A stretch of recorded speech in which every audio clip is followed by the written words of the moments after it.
What's up my loves? My name is Paige, this is Pages with Paige, and today we're going to be doing our What's in My Hospital Bag Not Safe for Workathon edition.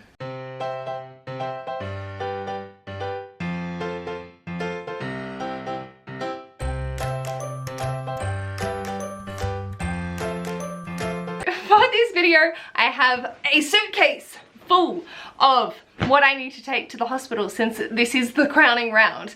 For anyone that's missed it, I am hosting a readathon throughout the entire month of June.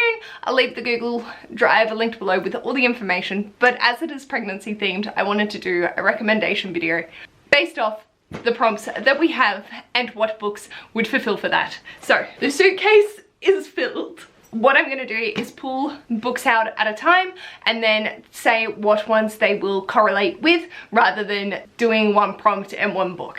There are 12 prompts that I can't really give recommendations for, like read at night, mood read, sperm donor, have someone else pick your book, pregnancy pillow, snuggle down, pregnancy craving, prepping the nursery, third trimester, which is to read a book in a series that you're almost done with. That is very subjective to you. Braxton Hicks, read a prequel, back pain, read a book with a broken spine.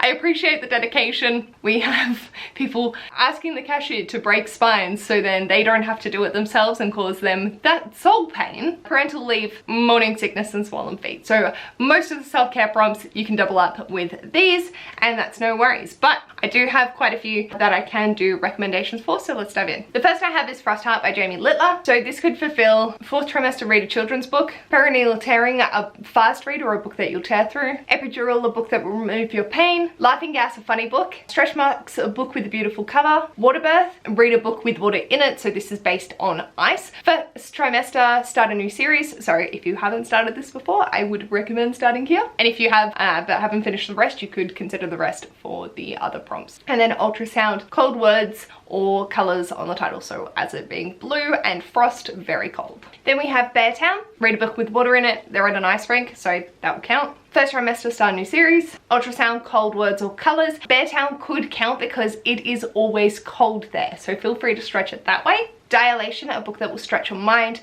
definitely deals with heavy things. And Swollen Book, read a book that's more than a handful or a big book. So this is technically just under 500 pages, but I also feel that the subject content is more than a handful to deal with, so it takes up that mental bandwidth. So if you want to go about it that way, you can. Also, a big book, you can count whatever you want. If at the moment you're reading is like reading a book over 300 pages is an achievement, then definitely count that as a big book. Next I have Let Me Lie by Claire McIntosh. Again, ultrasound, cold colors on the cover, dilation that will stretch your mind. I feel like thrillers and mysteries are probably going to be like stretching to the plot twists and stuff like that, so you could go about it that way. And a book that has water in it, so feel free to think about what plot might actually contain water elements. So her parents committed suicide by jumping off a cliff into water, so it is a central part. Even if it's not a central part, feel free to count it. Then I have Malice by Heather Walter. Again, first in a series, so first trimester. Water breaking, read a book that you'll be gushing over. So I have not stopped gushing about this. This is probably questionable to anyone, but for me, I definitely will be gushing over the second one when that comes out in like a week. That will be coming out on the 17th of May and will probably be read in June, if not earlier. And surprise, it's twins, read a duology, so this is the first in a duology. Next up I have The Library of the Unwritten by AJ Hackworth. New series, Laughing Gas, read a funny book. I feel like whilst this also hurt me deeply, it has a lot of funny elements to it and the humor is just great. As well as Dilation, a book that will stretch your mind, as the concepts behind this and the mythology in it are really interesting. Then I have A Heart in the Body and the World by Deb Colletti. This is one of my favorite books of all time. Again, Dilation will stretch your mind. Ultrasound, cold colors on the cover. A book that's more than a handful. Again, the subject matter in this is really intense, so it's definitely more than a handful that way. And also Water Birth. This features a scene where they are running through the rain, so it features water in that way. Whew, one stack down, next to go.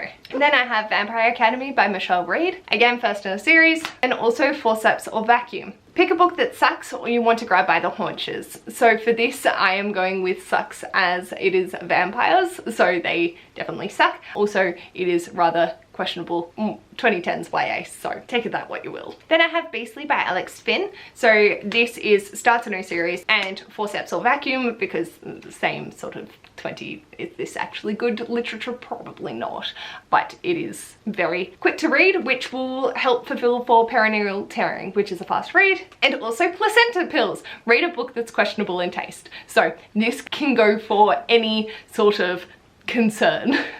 And 2010s, noughties to 2010s YA is probably going to fit well within that. When did this come out? This is 2007, right in that period. Then I have Magnus Chase and the Gods of Asgard, The Sword of Summer by Rick Riordan. Again, the start in a series. And also Stretch Marks, read a book with a beautiful cover. This is stunning. So also you can count a book with a beautiful cover, not one that you own, but one you know exists. So if you want to read a book that has an Illumicrator or an Owlcrator or a Fairy Loot or anything like that, and you think it's stunning, but don't actually own that edition, that's fine. Feel free to use it for one that you know exists out there. So if you want to read that and don't find the other covers to this pretty, know that this one exists. And again, very subjective. Then I have Neon Gods by Katie Robert. Such a series, cold colors on the cover. Questionable in taste. This isn't going to be everyone's cup of tea. I don't mind if people do find like the idea of a BDSM club between Hades and Persephone retelling not everyone's cup of tea. So feel free to take it that. You could also probably include quite a lot of other Katie Roberts for that as well. Dilation,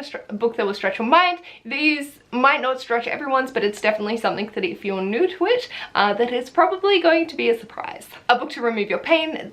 It's still wholesome, even if they are inflicting pain. It's wonderful. Forceps or Vacuum, one you want to grab by the haunches. I feel like this just, yes. Laughing Gas, a funny book, and Water Breaking, a book you're going to be gushing over. Next up, I have Full Metal Alchemist, volumes 1 to 3. With that, it will do first trimester, but also second trimester with continuing a series. Perineal Tearing, a fast read, and Breach. Read a book in a different format. You can count manga even if it isn't a completely different format for you, because they come in back to front. So manga will always count, but feel free to use like any other format that you don't normally read in. Then I have 50 Shades of Earl Grey by Fanny Merkin. So this is a parody of the 50 Shades series, but feel free to count those for the next prompts that I'm about to say, which is Forceps or Vacuum, a book that sucks, and also Placenta Pills, a questionable in taste. Then I have Lightfall by Tim Probert, first in series, final piece, read a book in one sitting. So this definitely you fly through so quickly, which comes to a fast read as well. Laughing Gas, read a funny book. Stretch Marks, a book with a beautiful cover, all subjective, but I love it. Epidural, a book that will remove your pain. This is just so wholesome and wonderful. And fourth trimester, read a children's book. Whilst technically this is slightly older, I certainly would count kids would read this, so feel free to count it. Then I have Girls and Sex by Penny Augustine. So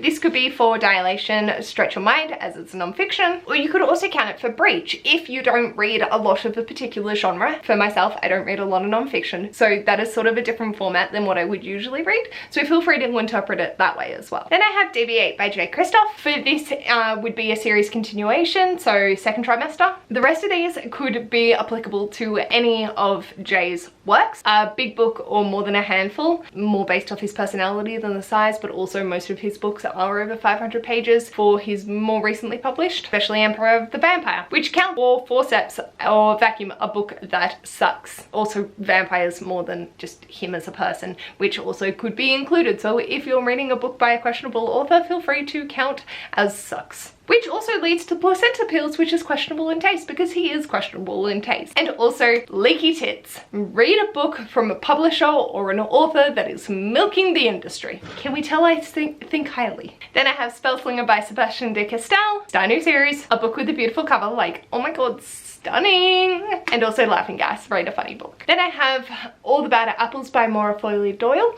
So for this one you could count it as Placenta Pills because of questionable taste being bad apples. I wouldn't want to eat a bad apple, that's questionable if you do want to eat it, but your choice. So if you have something like that, you could go for that, which also covers my last one, which is Priory of the Orange Tree. Orange, questionable, not everyone likes it. This is definitely Swollen Boobs, which is more than a handful because holy shit. So these are all the books I've put in my hospital bag to recommend to you for Not Safe Workathon. Obviously, I don't recommend all, but just some suggestions to have a bit of fun with it. I hope you enjoyed and heard a variety of different recommendations and ways that you could interpret the prompts was more what I was aiming for rather than actual recommendations, although this top half, highly recommend. Let me know in the comments what is one of your favorite prompts and if you have a recommendation that you would like others to put on their TBR for Not Safe Workathon. And if you like this video, feel free to give it a big thumbs up. And if you'd like to see more of this mess, feel free to subscribe and I'll hopefully see you in my next video. Bye!